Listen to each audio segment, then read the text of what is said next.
What's up mga ka-technician? Nagbabalikan DIY Pinoy Technician. Sa mga hindi pa nagsusubscribe ni guys, masubscribe na kayo. Click yung notification bell button, click yung like, share nyo rin ang mga videos. So yun guys, mag-review tayo ng iMo Ranger Dual. So ito guys ay bagong labas lang siya guys. New arrivals kung tawagin. Or new release guys. At ayan guys, kung nakita nyo, dalawa yung camera nyo. Isang naka-steady, tapos isang tilt at saka nagpa-fan, tilt and fan or pan and tilt. Ayan guys, ito pala, nakasulat na pala rito. So ibig sabihin po nyon, gumagalaw siya taas, gumagalaw siya ng kanan at saka kaliwa. Ayan, ito guys, steady lang to. At kung nakita nyo guys, 10 MP na siya or 10 megapixel siya. Bakit 10 megapixel? May nakasulat na star. Ayun, ibig sabihin po yan guys ay kada isa nito ay 5 megapixel tapos 5 megapixel. So, dalawang 5 megapixel po yan. Kaya, ang advertise nila is overall or total is 10 megapixel. Ayan guys. Pang indoor lang po siya guys. Ayan. Okay. Pero, sa tingin ko may available din yata sila nito na pang outdoor. Kaso guys, ito nakabaliktad. Ayan siya. Pag outdoor. Kasi, meron siyang, stand. Okay? Meron siyang, bracket, yon. So, ewan ko guys kung available ngayon yon or in the future pa guys. Pero, nakita ko kasi sa app nito is may ganun nga guys. So, ayan, dual lens. Nakasulat dyan. So, dual lens. Smart full color siya guys sa night vision. So, ibig sabihin kahit na gabi, kitang-kita pa rin natin ang tao niyan guys. Kasi nga, ang taas na ng niya ng megapixel niya. Ayan guys, pwede siya kay Alexa. Ayan. At ayan guys, kung nakikita nyo, yung mga specs niya, ayan. Pwede siya sa Apple at pwede siya sa Android. Ayan. Okay? So, ayan guys. So, at least kita nyo lang guys. Ayan. Pwede nyong screenshot yan or i-post para makita nyo yung ibig sabihin yan. At ayan guys. So, ito guys, tingnan nyo. Pwede siya tag dito. Naka upside down. Ayan. So, kahit na nakabaliktad siya, pwede siya. So, ayan. Pero I think di pa siya talaga guys available for now. Sa future guys, for sure available na siya. At ayan guys, yung sinabi ko sa inyo, 5 megapixel lang siya. Dalawang 5 megapixel. Ayan. Okay? Tapos ayan guys, meron siyang H.265. Tapos two-way talk siya guys. So, pwede siyang pwede kayong magsalita via phone. Marinig nila. Pwede sila magsalita dito sa camera at marinig nyo sa phone. So, make sure kapag bumili kayo ng iMo is two-way talk. Huwag kayo bibili ng one-way. Okay? Kasi kahit magsalita sila, hindi nyo sila maririnig. Ikaw lang guys makakarinig sa kanila at ikaw lang din makakapagsalita sa kanila. Okay? So, ayan guys. Human detection, pet detection, may smart tracking din siya. Sound detection, motion active spotlight. So, ibig sabihin po nito ay pagka may gumalaw, automatic ilaw yung spotlight niya. Ito po yung spotlight niya guys. Tapos, meron siyang privacy mode. Siyempre, indoor to. So, kunyari, yan, maliligo kayo and then, siyempre, nakatowel kayo and then, imbis na siya guys, nakatutok sa inyo. Ito guys, pag naka-privacy mode, ito, tumataas po yan. Or bumababa para hindi kayo makita. Yun nga lang, ito ay hindi ito guys na gumagalaw. Or baka yung app mismo is papatayin siya as a privacy mode. Ayan. So, custom siren. So, yung tunog niya guys para sa siren ay customable. So, Wi-Fi connection siya guys. Okay. Ito guys, pwede sa cloud, pwede sa micro SD card, at pwede sa NBR guys, ayan. So tatlo guys pwede. Ito binili ko to guys ng may kasamang micro SD card at yung pinakamataas na micro SD card ng iMo, ayan, 256 gigabit or gigabyte guys. Ayan, 256 gigabyte or GB. So ayan guys, okay. At kapag ka order kayo nito, make sure na ayan guys, meron pa siyang plastic. Kasi kung wala ng plastic to, open box tawag doon. So nakita na nila yung loob niyan. So baka may kinuha na sila, or kasi minsan may mga freebies to. So kinukuha na nila yung freebies and then nilagyan lang nila ng tape.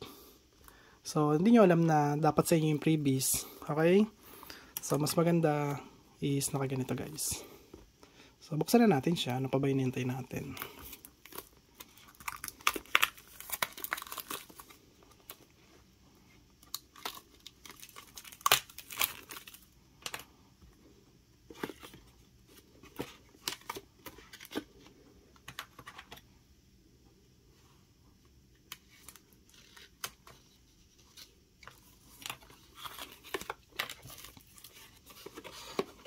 So, kapag binuksan nyo siya guys, ganito dapat ang itsura. So, yung manual ay nandito. Okay? Nasa unahan agad yung manual niya. So, ayun yung manual niya guys. Okay? And then, dito naman, kunin natin ito isang buo. Ayan. So, ito walang laman to guys ha. Oh. So, ito na yung ano natin. Ayan. Para siyang baso. Ayan guys. Ang liit niya lang pala. Pero okay lang guys. Kasi pag halos mas maliit tapos mas high resolution yung ano niya, camera, mas maganda kasi stilt na siya. Hindi na siya ganong kita. Kung meron mang magnanakaw, di ba? So, ito regulation and condition siguro to guys.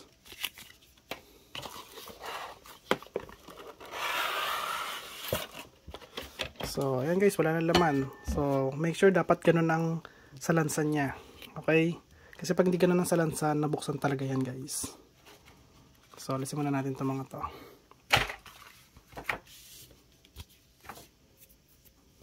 So, ito syempre may laman to. Ang laman nito ay syempre yung charger niya. Ayan. Ito guys. Pwede pala siya. So, ngayon pala guys, ito is pwede. Pwede pala ito naka-upside down na. Pwede siya gamitin sa upside. Wait lang guys, alisin ko muna ito. Alisin ko muna itong mga to para may idea kayo. So, ito yung charger niya. Ang haba na itong wire niya guys, oh. Haba yan. Siguro mga 2 meters to. Ayan. Tapos, ito yung ano niya guys, Torx at saka screw. Okay. So, dito wala na.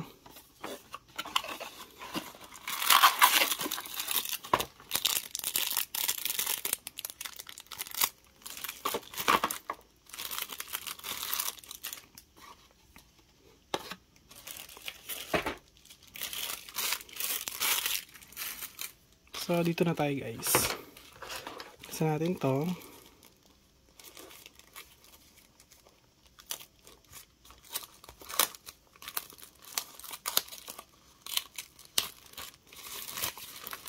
Ayan guys, so, tignan nyo gano'ng kaliit lang siya. So, bali, kada square nito is 1 inches. So, wait lang guys. So, ayan siya guys. Bali, ayan, 3 inches. Yung 3 inches na to guys. So, 1, 2, 3. 3 and 1/4. Ayan guys. 3 and 1/4 yung laki niya. So, almost parang 3 inches na rin. Ngayon, sabihin natin 3 inches. Kasi yung 1/4 is ganun lang naman ka liit eh. So, 3 inches. Ang liit niya lang guys. So, ito yung likod niya. So, pwede salpakan ng RJ45. Tapos ito yung Type-C para sa charger niya. So, ayan. Ito na pala yun. Kasi akala ko, guys, ay ano lang to. Yung stand lang to. So, ito, ilalagay niya sa ceiling to. So, pag gano'n siya sa ceiling, pataas. Kasi ito mismo ang ano niya, guys, ayan. Siya mismo yung holder niya, guys, sa ceiling. So, ayan, guys. Pwede siya sa ceiling. Pero ito, guys, hindi na ito nagalaw eh. Ito nagalaw. Ito, guys, nagalaw pala. Ayan o. So, syempre, pag nasa ceiling to, ito, ibababa niya to. Ayan. So, at least nakababa siyang ganun, guys. Okay? Cover niya yung ceiling dito. Cover niya pa yung angle pag ganyan, guys. Tapos, ito yung gumagalaw mismo. Okay, ayan, nagalaw yan, guys. Ayan. Okay? So, diretso ko lang ito muna. Alisin ko na to, guys. At, ilagay natin siya, guys, sa sakan. Ayan. Pero, guys, talagang haba ng wire nito. Mas maganda na rin mahaba kasi kung yung outlet nyo, guys, ay malayo, at least ang haba nito. Ang haba talaga nito, guys. Ayan o. Siyempre, konti lang naman yung gagamitin natin dito. Kasi kailangan lang natin makita eh. So, bale ito, guys. Hindi. Dito tayo, guys. Hindi, tama na to. Dito na lang. Ayan. Tapos ito, guys, sa likod. Ayan. Tapos, ito, guys, hindi ko na muna ilalagay ito kasi dito lang naman yan. Hindi. Wait lang. Lagay na nga natin para nakita nyo kung paano siya ilagay.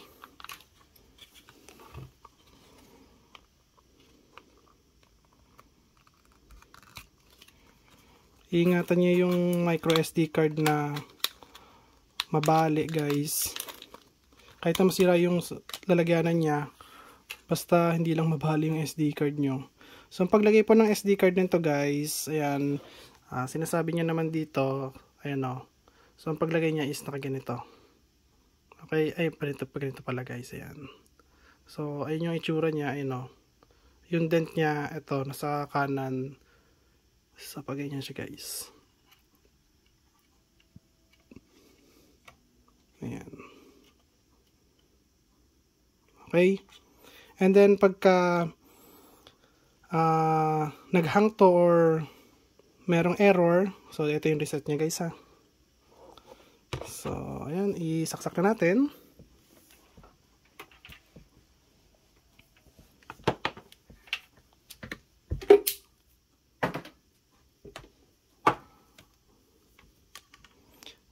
Yung charger niya pala niya, guys, ay from 100 to 240 volts AC po yan, guys. Okay? So 5 volts, 1.5 amps yung output niya. Okay? So ayan, guys, at wait na natin siya mag-boot. Ayan.